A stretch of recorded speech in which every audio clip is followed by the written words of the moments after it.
اللہ الرحمن الرحیم نحمده ونصلی علی رسوله الکریم اما بعد اعوذ باللہ من الشیطان الرجیم بسم اللہ الرحمن الرحیم الف لام میم ذالک الکتاب لا ریب فیہ صدق اللہ العظیم۔ بزرگوں، بھائیوں، عزیز بچوں،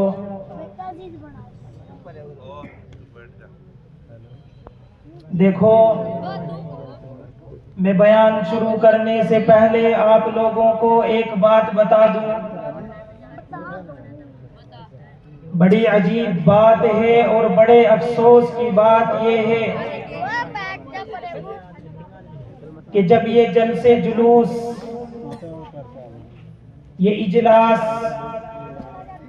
آپ کے گاؤں، آپ کے محلے، آپ کے قصبے میں ہوتے ہیں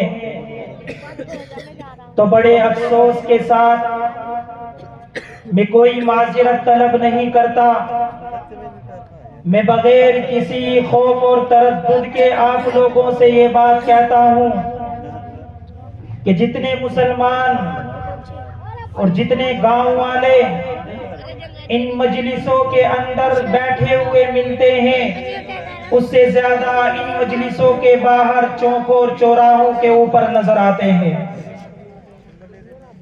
یاد رکھو، آج ان مجلسوں کی قدر اگر آپ کھلی ہوئی ہے تو شاید نہ ہو، لیکن میں کہتا ہوں، میں تمہیں کسی دین اور کسی مذہب کے تعلق رکھنے والے نبی کی بات نہیں بتا رہا، میں تمہیں کسی مخلوق کی بات نہیں بتا رہا، میں امام الانبیاء کی زبان تمہیں سونپ رہا ہوں، میں اس مخلوق کی امانت تمہیں دے رہا ہوں جس مخلوق کی وجہ سے اللہ نے مجھے اور تمہیں پیدا فرما دیا۔ اللہ کا نبی ارشاد فرماتا ہے، کل قیامت کے دن ایک بندہ ایسا بھی آئے گا جس کے اعمال نامے کے اندر نمازیں بھی ہوں گی، جس کے اعمال نامے کے اندر عبادتیں بھی ہوں گی، جس کے اعمال نامے کے اندر سجدے بھی ہوں گے۔ بیڑپور کے مسلمانوں، یاد رکھو، اگر آج تمہارے جوان، اگر آج تمہارے بوڑھے، اگر آج تمہارے گاؤں کی نسلیں اسی گاؤں کے چوکوں اور چوراہوں، میں کہتا ہوں اسی گاؤں کے شیطانی اڈوں کو آباد کیے ہوئے ہیں، تو بتا دو ان کو خبر دے دو، ان کے گریبانوں کو چاک کر کے ان تک میرے نبی کی یہ بات پہنچا دو کہ تیرا نامہ اعمال پیش ہونا ہے، یاد رکھ، تجھے جواب دینا ہے، یاد رکھ، اللہ کے سامنے حاضر ہوگا اور ہر بندے کے اعمال کو پیش کیا جائے گا۔ یاد رکھو تم یہاں بیٹھے ہو، یاد رکھو تم یہاں حاضر ہو، یاد رکھو تم ان علماء کی آواز پر لبیک کہہ کر کے، لبیک کہہ کر کے اس مجلس میں آ کر کے جمع ہو گئے۔ نہیں، میں کہتا ہوں مجھے کہنے دو، تم قرآن کی آواز پر آئے، تم رسول اللہ کی آواز پر آئے، تم نبی کی بات سننے آئے، تم قرآن کے علم سے اپنے دلوں کو منور کرنے آئے۔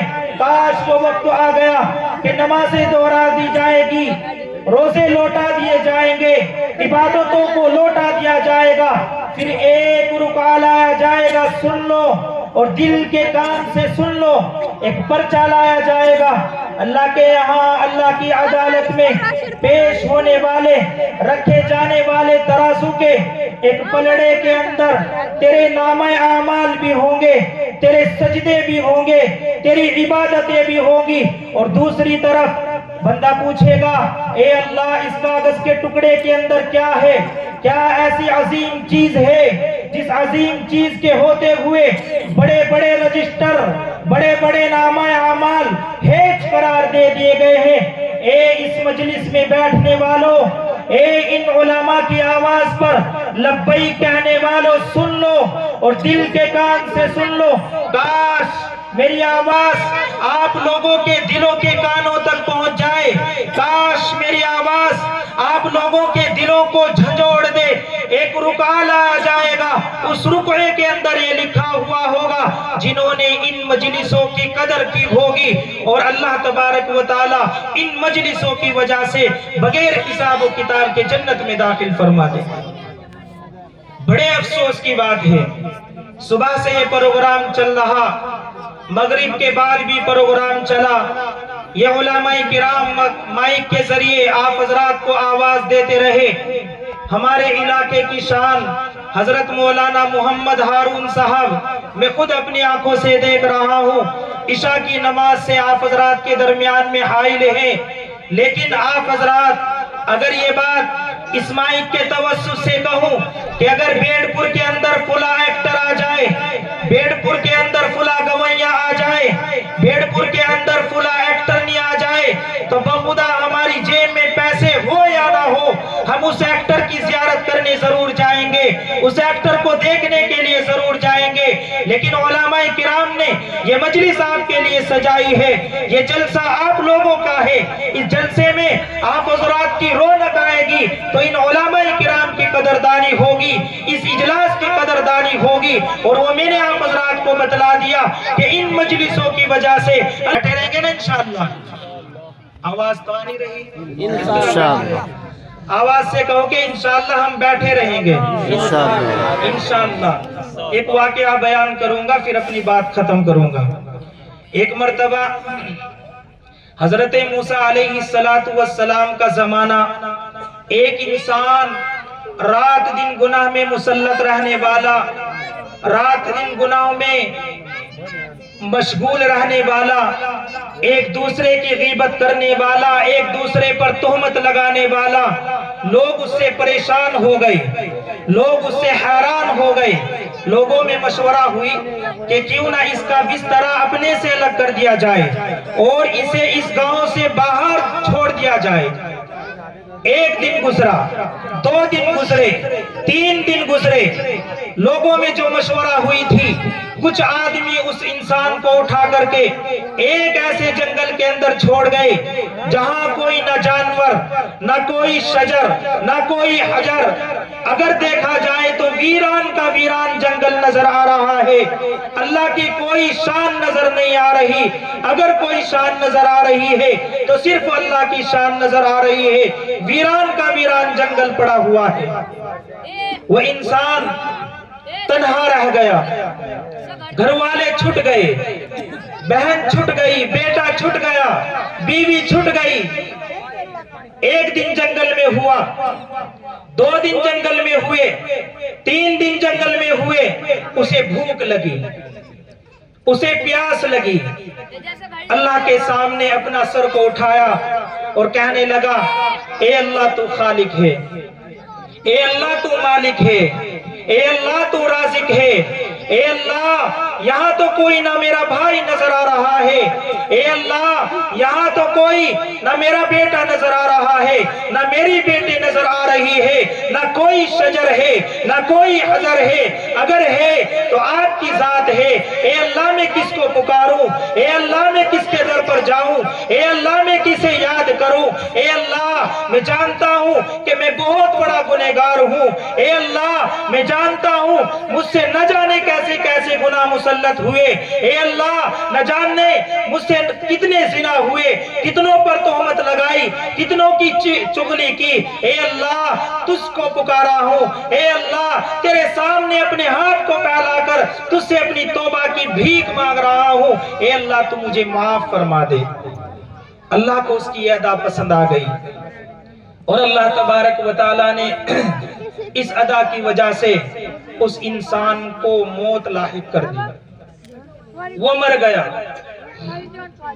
حضرت موسیٰ علیہ السلام کے پاس وحی آئی اور کہا, اللہ تبارک و تعالی نے, اے موسیٰ فلاں جنگل میں میرا ایک دوست لیٹا ہوا ہے, فلاں جنگل میں میرا ایک دوست لیٹا ہوا ہے, جاؤ اسے کفناؤ دفناؤ اور اس کی نماز جنازہ پڑھاؤ اور لوگوں میں اعلان یہ کرا دو, جو بھی اس کی نماز جنازہ میں شرکت کرے گا آج میں اس کے تمام گناہوں کو معاف فرما دوں گا. حضرت موسیٰ علیہ السلام نے اعلان کرا دیا. لوگ دوڑے دوڑے جانے لگے کہ دیکھے کہ کون انسان ہے کہ جس کے بارے میں اللہ تبارک و تعالیٰ نے یہ وعید فرمائی ہے. لوگوں نے دیکھا کہ وہی انسان جو ہمارے درمیان میں رہنے والا، رات دن گناہ میں مسلط رہنے والا، ایک دوسرے پر تہمت لگانے والا، ایک دوسرے کی غیبت کرنے والا، آج اس کا انتقال ہوا ہے. اور اللہ تبارک و تعالیٰ یہ کہہ رہے ہیں کہ جو بھی اس کی نماز جنازہ میں شرکت کرے گا میں اس کے تمام گناہوں کو معاف فرما دوں گا. حضرت موسیٰ علیہ السلام کو لوگوں نے کہا، اے موسیٰ کیا تو دیوانہ ہو گیا ہے؟ کیا تو مستانہ ہو گیا ہے؟ کیا تو پاگل ہے؟ یہ تو کچھ دن پہلے ہماری برائیاں کرتا تھا، کچھ دن پہلے ہمارے پر تہمت لگایا کرتا تھا، آج یہ تو کہتا ہے کہ اس کی نماز جنازہ میں جو شرکت کرے گا میں اس کے گناہوں کو معاف فرما دوں گا. کیا ماجرا ہے؟ حضرت موسیٰ علیہ السلام